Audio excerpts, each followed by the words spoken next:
നമ്മുടെ കുഞ്ഞനാട്ടോ. ഓരയിൽ വിരിഞ്ഞാൽ ഏറ്റവും ചെറിയ കുഞ്ഞനാണ് ഇവന്. പിന്നെ ചില പേരൻസ് ചിക്സ് വിരിഞ്ഞിറങ്ങും, പക്ഷെ മക്കളെ നോക്കാറില്ല.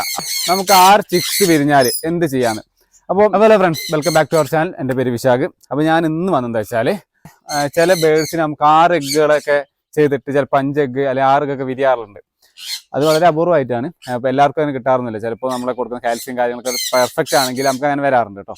അപ്പോൾ ഇങ്ങനെ വരുന്ന ചിക്കുകൾ ഏകദേശം എന്ന് പറഞ്ഞാൽ ചിലവർക്ക് ഒരു 3 എണ്ണം 2 എണ്ണൊക്കെ കിട്ടുന്നുള്ളൂ, ബാക്കിയൊക്കെ ഡെഡായി പോവാണ്.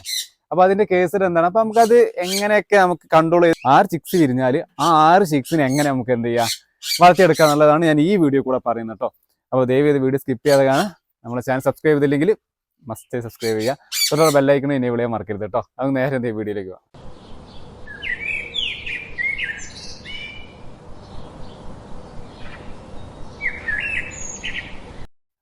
അപ്പോൾ ഫ്രണ്ട്സ്, അപ്പോൾ ഞാൻ നേരത്തെ പറഞ്ഞ പോലെ തന്നെ നമുക്ക് 6 ചിക്സ് വിരിഞ്ഞാൽ എന്ത് ചെയ്യാന്ന്.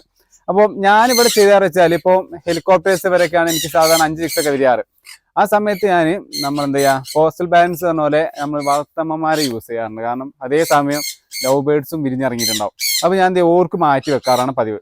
ഒരു ചിക്സ് ഉണ്ടാവും, അതേപോലെ തന്നെ ഇവരെ ചിക്സ് ഞാൻ മാറ്റി വെക്കും. ഇനി അതല്ലെങ്കിൽ നമുക്ക് ചെയ്യാവുന്ന ഒരു മാർഗ്ഗമാണ് ഹാൻഡ് ഫീഡ് ചെയ്യുക എന്നുള്ളത്.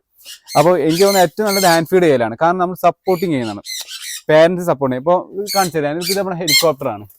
അപ്പോൾ ഇവർക്കിപ്പോൾ ഇവരെ തന്നെ നോക്കുകയാണെങ്കിൽ ഇവർ 2 ചിക്സ് വിരിഞ്ഞിറങ്ങിയ ചിക്സ് ആണ് ഉള്ളത്. ഇപ്പം തന്നെ 4 ചിക്സ് ഓൾറെഡി ഓരോ കേജിൻ്റെ ഉള്ളിൽ 4 ചിക്സോളം ഉണ്ട്. ഇപ്പം നമുക്ക് നിലവിൽ 4 ചിക്സോളം ഓരോ കേജിൻ്റെ ഉള്ളിലുണ്ട് താനും.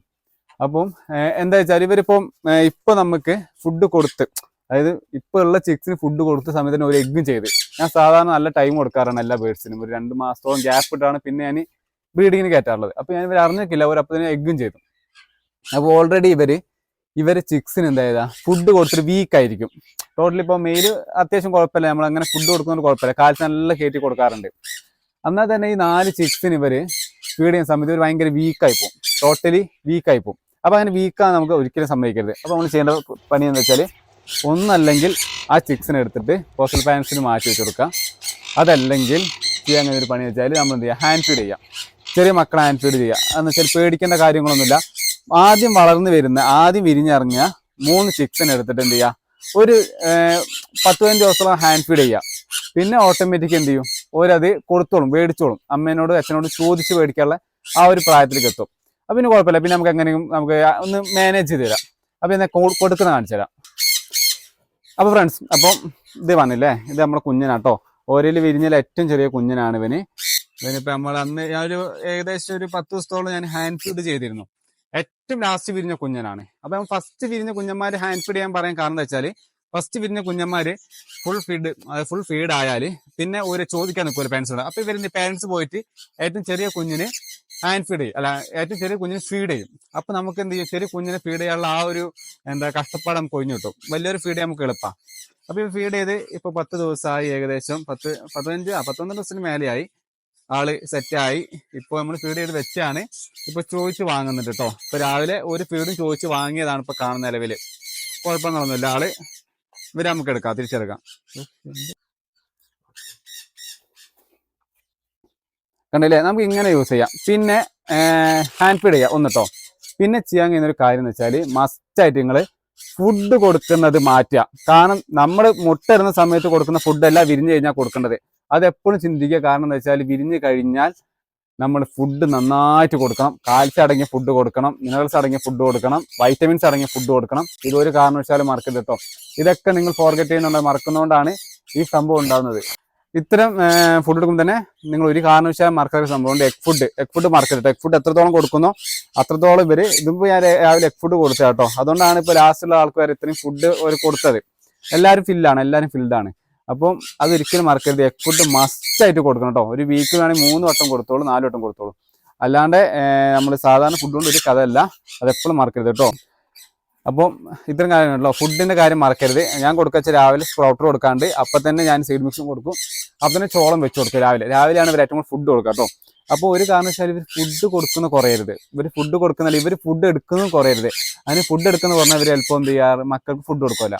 പിന്നെ ചില പേരൻസ് ചിക്സ് വിരിഞ്ഞിറങ്ങും, പക്ഷെ മക്കളെ നോക്കാറില്ല. അപ്പൊ അങ്ങനത്തെ ഉള്ള ഒരു പേരൻസിനെയാണ് ഞാൻ പറഞ്ഞത് ഫോസ്റ്റർ പേരൻസ് നമുക്ക് യൂസ് ചെയ്യാം, അതായത് വളർത്തമ്മമാര് വളർത്തച്ഛന്മാർ യൂസ് ചെയ്യാന്ന് പറഞ്ഞത്. അപ്പൊ ആ സമയത്തുള്ള അതേ ടൈം പീരീഡ് ആയിരിക്കണം കേട്ടോ. അല്ലാണ്ട് നമ്മൾ ഏറ്റവും ചെറുതിന് കൊണ്ടുപോയിട്ട് ഓരോ അത്യാവശ്യം വലിപ്പമുള്ള കുഞ്ഞ് വെച്ച് കൊടുത്താൽ ചിലപ്പോൾ ഒരെടുത്ത് പുറത്തിടാനുള്ള ചാൻസ് വളരെ കൂടുതലാണ്. അങ്ങനെ ആകുമ്പോൾ ആ ചിക്ക് ഡെഡ് ആവാനുള്ള ചാൻസ് കൂടുതലാണ് കേട്ടോ. അപ്പോൾ ഇതൊരു കാരണം വെച്ചാൽ മറക്കാതിരിക്കുക. പിന്നെ ഫുഡിന്റെ കാര്യം പറഞ്ഞല്ലോ, ഈ കാര്യം ഒരിക്കലും മറക്കാതിരിക്കുക കേട്ടോ. പിന്നെ വരുന്നത് വെച്ചാൽ ഇവർക്ക് കാൽസ്യത്തിനുള്ള മെഡിസിൻസ് കൊടുക്കണം മസ്റ്റായിട്ട്. കാരണം ഇവർ ഫുഡ് എടുക്കുന്ന സമയത്ത് ഇവർ എന്താ വെച്ചാൽ കാൽസ്യം ഓൾറെഡി ഒന്നാമത് എഗ് ചെയ്തവരെ കാൽസ്യം ഓൾറെഡി കുറഞ്ഞിരിക്കും കേട്ടോ. അപ്പം എന്താ വെച്ചാൽ ആ ഒരു കാൽസ്യത്തിനുള്ള മെഡിസിൻസ് മസ്റ്റായിട്ട് യൂസ് ചെയ്യുക. ഞാൻ കൊടുക്കാറ് വെച്ചാൽ കാൽസ്യലക്സ് ആണ് ഞാൻ ഇവിടെ കൊടുക്കാറുള്ളത്. അപ്പം മൾട്ടി വൈറ്റമിൻ ആണെങ്കിൽ വിമറാളും കൊടുക്കാറുണ്ട്. പിന്നെ പ്രോബയോട്ടിക്സ് ആണെങ്കിൽ ലോറോന്റെ പ്രോബയോട്ടിക്സ് ആണ് കൊടുക്കാറ്. പ്രോബയോട്ടിക്സ് കൊടുക്കുന്നത് നല്ലതാണ്. കാരണം എന്ന് വെച്ചാൽ ചിക്സ് ഇറങ്ങിയ സമയത്ത് ആഴ്ചയിൽ 2 തവണയെങ്കിലും പ്രോബയോട്ടിക്സ് കൊടുക്കുന്നത് വളരെ നല്ലതാണ് കേട്ടോ. കാരണം വെച്ചാൽ കുട്ടികളുടെ ഫുഡിന്റെ ദഹനം അത് പെട്ടെന്ന് നടക്കും. പ്രോബയോട്ടിക്സ് കൊടുക്കുകയാണെങ്കിൽ നമ്മളെ ബേഡ്സിന്റെ ദഹനം നടക്കാൻ ഏറ്റവും സഹായിക്കുന്ന സംഭവമാണ് പ്രോബയോട്ടിക്സ്. അത് ബേഡ്സിന് അങ്ങനെ തന്നെയാണ്, ഹ്യൂമൻസ് മനുഷ്യന്മാർക്കും അങ്ങനെ തന്നെയാണ്. നമ്മളും പ്രോബയോട്ടിക്സ് കാര്യങ്ങൾ യൂസ് ചെയ്യുന്നല്ലേ. അപ്പം അത് ഏറ്റവും നല്ല കാര്യങ്ങളൊന്നാണ് കേട്ടോ. അപ്പോൾ ഇതൊരിക്കലും മറക്കാതിരിക്കുക. ഇന്നത്തെ വീഡിയോ നിങ്ങൾക്ക് ഉപകാരപ്രദമായി വിചാരിക്കാൻ കേട്ടോ. അങ്ങനെയാണെങ്കിൽ ദയവ് ചെയ്ത് നമ്മളെ ചാനൽ സബ്സ്ക്രൈബ് ചെയ്യാൻ മറക്കരുത്, തൊട്ടുള്ള ബെല്ലൈക്കൻ എനേബിൾ മറക്കരുത് കേട്ടോ. കാരണം ഞാൻ അപ്ലോഡ് ചെയ്യുന്ന ഇത്തരം പെറ്റ്സുമായി റിലേറ്റഡ് വീഡിയോസ് അറ്റ് ടൈം നിങ്ങൾക്ക് എത്തുന്നതാണ് കേട്ടോ. അപ്പോൾ നമുക്ക് അടുത്ത വീഡിയോ കാണുന്നവരെ ടിൽ ദെൻ ബൈ.